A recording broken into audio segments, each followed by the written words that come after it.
नमस्कार, सीएनबीसी आवाज Motilal Oswal live studio में आप सभी का स्वागत है। आप देख रहे हैं सास बहू और सेंसेक्स। मैं हूं आपके साथ श्रेया ठाकुर और आज आपकी मदद करने के लिए, आपके सवालों के जवाब देने के लिए, मार्केट को बेहतर तरीके से समझाने के लिए हमारे साथ हैं मार्केट एक्सपर्ट राजेश अग्रवाल जी। राजेश अग्रवाल जी, हाय, गुड आफ्टरनून। और बस 1 मिनट में आ रही हूँ आपके पास। आज सवालों के जवाब जानेंगे आपसे, लेकिन मार्केट लेकर आइए स्क्रीन पर। और क्या अच्छी रिकवरी मार्केट में देखने को मिली निचले स्तरों से। अभी आपको 68 अंक 25,846-47 के लेवल पर कारोबार करता हुआ नजर आएगा। डेज हाई पर निफ्टी, बैंक निफ्टी शानदार सुधरा निचले स्तरों से 250-56 अंक, ये भी ऊपर है डेज हाई के आसपास। यहाँ पे भी ब्रेथ में भी काफ़ी यहाँ पर सुधार देखने को मिला, जो कि शुरुआत थी मार्केट की काफ़ी खस्ता हुई थी, लेकिन धीरे धीरे इंट्राडे में देखिए जिस तरीके से रिकवरी आई, तो ब्रेथ अभी भी देखिए डिक्लाइंस के फेवर में, लेकिन काफ़ी इम्प्रूव हुआ है। 1267 ऐसे स्टॉक्स जहाँ पर अभी भी खरीदारी, मात्र 1576 ऐसे स्टॉक्स जहाँ पर गिरावट देखने को मिल रही है। और होपफुली इंट्राडे में और यहाँ पे ब्रेथ सुधर सकती है। तो मूड माहौल ठीक ठाक हुआ है, लेकिन बड़ा सवाल ये कि कितने टिकाऊ ये रिकवरी आज के सेशन में नजर आ रही है, और अगर टिकाऊ है तो क्या अप्रोच होगी मार्केट्स पर, ये समझ लेते राजेश अग्रवाल जी से। अग्रवाल जी, गुड आफ्टरनून, स्वागत है आपका कार्यक्रम में। पहले बताइए कि रिकवरी जिस तरीके से आई निचले स्तरों से मार्केट में आज के सेशन में, इसको कैसे देख रहे हैं आप फिलहाल, और क्या करना चाहिए आज के सेशन में? गुड आफ्टरनून श्रेय। मार्केट की जहां तक बात है, अगर आप देखो तो पिछले 5-6 दिन से या फिर उससे भी ज्यादा एक आध दिन को छोड़ दिया जाए तो दबाव में ही, और सबसे मुख्य कारण इस दबाव का यही कहा जा सकता है कि रुपए की जो चाल है वो दिक्कत दे रही है बाजार। तो इस वजह से ये प्रेशर बना हुआ है, और मुझे लगता है कि जब तक ये रुपए की स्टेबिलिटी नहीं आती है तब तक ये दिक्कत बनी रहेगी। लेकिन जैसा मैं पहले भी कई बार कह चुका हूँ कि अच्छे स्टॉक्स जो लंबी अवधि में अच्छे पैसे दें, वहाँ एक्यूमुलेट करने का ये मौके होते हैं, चाहे वो डॉलर रुपए की वजह से हो या किसी और वजह की वजह से हो। लेकिन अच्छे स्टॉक को एक्यूमुलेट करने के ये मौके होते हैं, जो मध्यम से लंबी अवधि के निवेशक हैं उन्हें चूकने नहीं चाहिए। शॉर्ट टर्म में वॉलेटिलिटी रहेगी, इंडो यूएस ट्रेड डील की बातें हैं, ग्लोबल सेंट्रल बैंकर्स क्या कदम उठाते हैं, यूएस का इकोनॉमिक डेटा, कई चीजें हैं। लेकिन अब चूंकि भारत में डोमेस्टिक कोई ट्रिगर्स है ही नहीं, इसलिए हम लगातार इंटरनेशनल ट्रिगर्स की ओर नजरें गाड़ के बैठे हैं। लेकिन आने वाले दिनों में मुझे लगता है कि जो नए साल में हम एंटर करेंगे, अ, अच्छे मार्केट देखने को मिलेंगे, और ऊपर के लेवल्स नहीं भी देखने को मिले निफ्टी इंडेक्स में, तो भी मिड कैप में अच्छे पैसे बन सकते हैं। तो अच्छे क्वालिटी स्टॉक में बने रहें। 2026 मार्केट के लिहाज से अच्छा साल साबित हो सकता है, मंगलमय हो सकता है, यही कामनाएं हैं सभी की। और थीम्स में फोकस करना है फिलहाल। मार्केट्स यहाँ सर अच्छे नजर आ रहे हैं, लेकिन कई सारे फैक्टर्स जैसे राजेश अग्रवाल जी ने बताए वहाँ पर नजरें हैं ही। रुपए में जिस तरीके से उतार चढ़ाव हमें देखने को मिल रहा है, ट्रेड डील पर अभी भी कई सारी चीज़ें अटकी हुई है। तो ये तमाम चीज़ें, फैक्टर्स जो मार्केट को फिलहाल अप एंड डाउन करेंगे, लेकिन ये स्थिति और ये स्ट्रैटेजी लंबी अवधि के नजरिए से आपको मार्केट में अपनानी है। थीम्स काफ़ी चल रहे हैं। कैपिटल मार्केट थीम जैसे आज के सत्र में चला है, आफ्टर सेबी ने जो अनाउंसमेंट की और म्यूचुअल फंड के रेगुलेशंस का जो ओवरहॉल किया और एक्सपेक्टेशन से थोड़ी कम सख्ती दिखाई, तो यहाँ पर एक अच्छा मूव है। इसके अलावा आज आईटी ने अच्छा परफॉर्म किया है, तो सेक्टर स्पेसिफिक रोटेशन तो है मार्केट में, और यही आपको स्ट्रैटेजी अपनानी है। चलिए अब फटाफट से एक बार वो नंबर आपके स्क्रीन पर देते हैं जहाँ जिससे आप हमारे साथ कांटेक्ट कर सकते हैं। वो नंबर फटाफट से नोट कर लीजिए, 7045220000। इसके अलावा एक मेल भी आएगा, इस मेल आईडी को फटाफट से नोट कर लीजिए और इस पर भी आप अपने क्वेश्चंस हमें पूछ सकते हैं। चलिए अब देखते हैं कि सबसे पहले कॉलर हमारे साथ कहाँ से जुड़ रहे हैं। और हमारे साथ रुता जोगकर जुड़ रही हैं, जोगरकर, हाँ रुता जी वडोदरा से। हाय रुता जी। और हमारे साथ जुड़ रही हैं दीप्ति जी बेंगलुरु से। आपका भी स्वागत है, दोनों महिलाओं का बहुत बहुत स्वागत है सीएनबीसी आवाज़ पर और हमारे शो में। रुता जी, पहले आपके पास आ रही हूँ। Good afternoon. बताइए क्या सवाल है आपका, और मार्केट में कब से हैं आप? जी मैं मार्केट में वैसे तो 2021 से हूँ, बट 21 के बाद थोड़ा 1 साल के बाद थोड़ा बहुत ही लॉस में गया था। डर डर के इन्वेस्ट करती थी, तो कुछ दिनों के लिए छोड़ दिया था। तो पिछले 1-1.5 साल से फिर से चालू कर दिया है, तो थोड़ी बहुत ग्रोथ है, पर जैसे कि उस समय लिए हुए कुछ स्टॉक से जोश में खरीदे हुए, तो काफी सारी गिरावट भी है। कुछ है कि 50% अप में है, 50% डाउन में है, बट अभी भी कॉन्फिडेंस नहीं है कि कितना डाले पैसा या कितना जाएगा। तो मेरा पहला बिल्कुल सवाल है। सहमत हूँ मैं आपसे, और जिस तरीके से राइट, राइट, मार्केट ने राइट, उतार बट चढ़ाव दिखाया है सीएनबीसी तो आवाज इज वेरी कॉन्फिडेंस मच। थोड़ा सा हिला है। लेकिन आज के लिए कौन सा सवाल है मैम आपका? या आज के लिए है, आज मैं ग्रो के लिए पहले पूछना चाहूंगी कि ग्रो के 27 शेयर है। एवरेज ट्रेडेड प्राइस है, मेरी बाइंग प्राइस है 168.19, एंड अभी जो है कि लॉस में है -14.2%।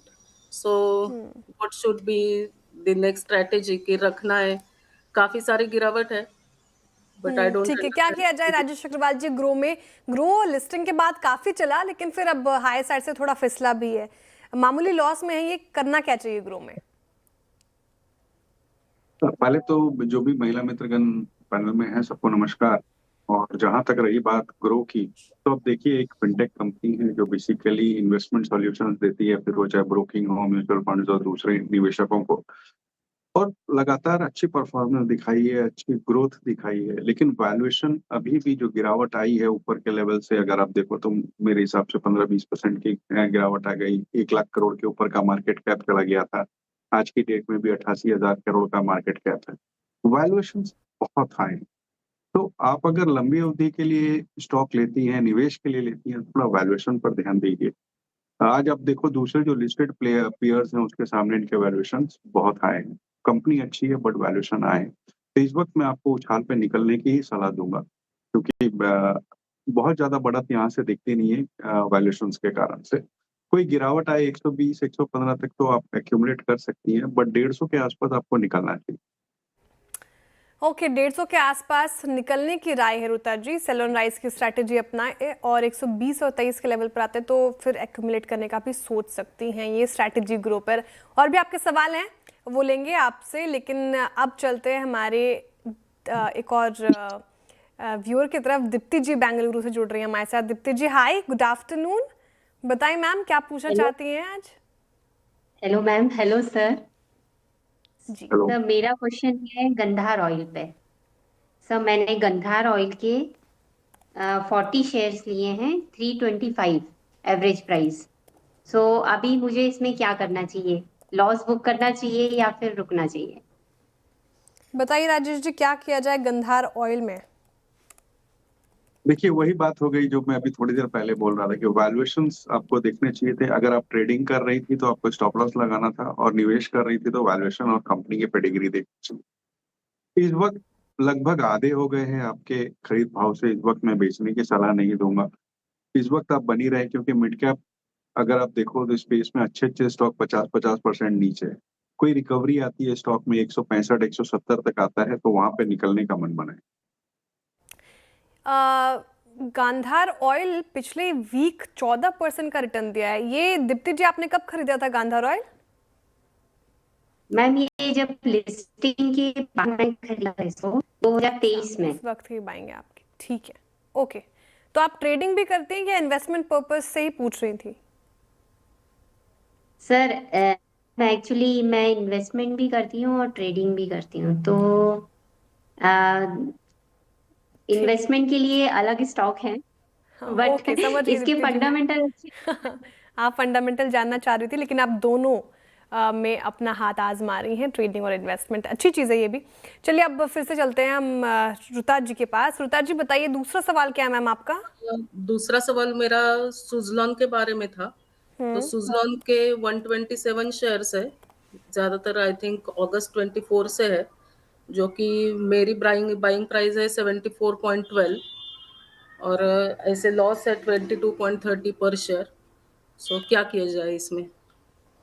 52 वीक हाई के आसपास ही रुता जी ने ले रखा है। राजेश अग्रवाल जी 74 इसका 52 वीक हाई वहीं पर इन्होंने खरीदा है, और इस साल में 20% टूटा ये काउंटर। 1 महीने में 9%, 6 महीने में 18%। काफी पेशेंस टेस्ट और लॉस झेल रही हैं अब सुजलॉन एनर्जी। क्या किया जाए? देखिए कंपनी ने बहुत बुरे दौर देखे, फिर पिछली तिमाही में नतीजे बहुत शानदार आए। 1280 करोड़ का प्रॉफिट आया, जो कंपनी के इतिहास में शायद पहली बार आया।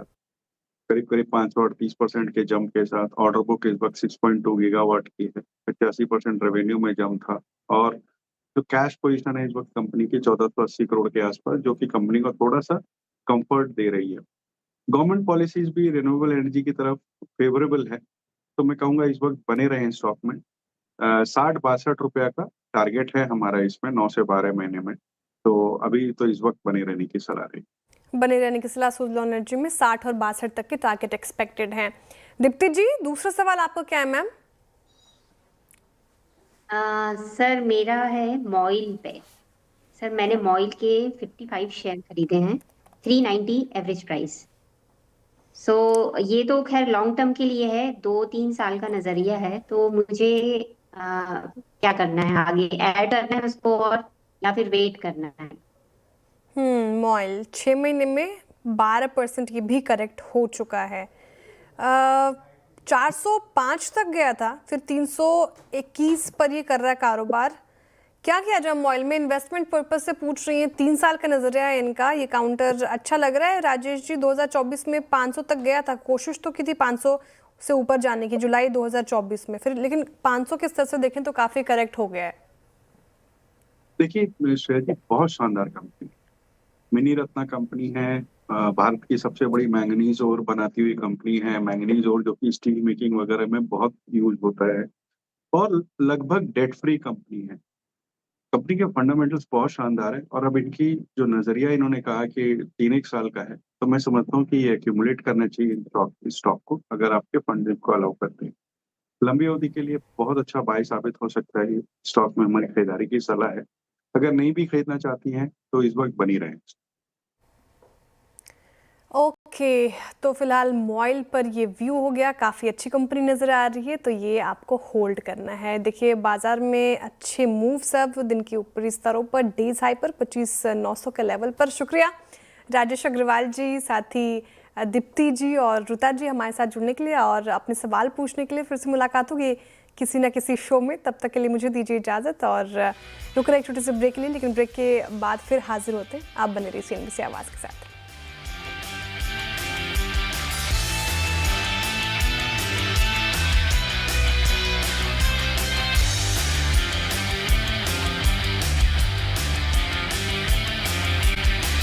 निफ्टी, बैंक निफ्टी में भी अच्छी रिकवरी।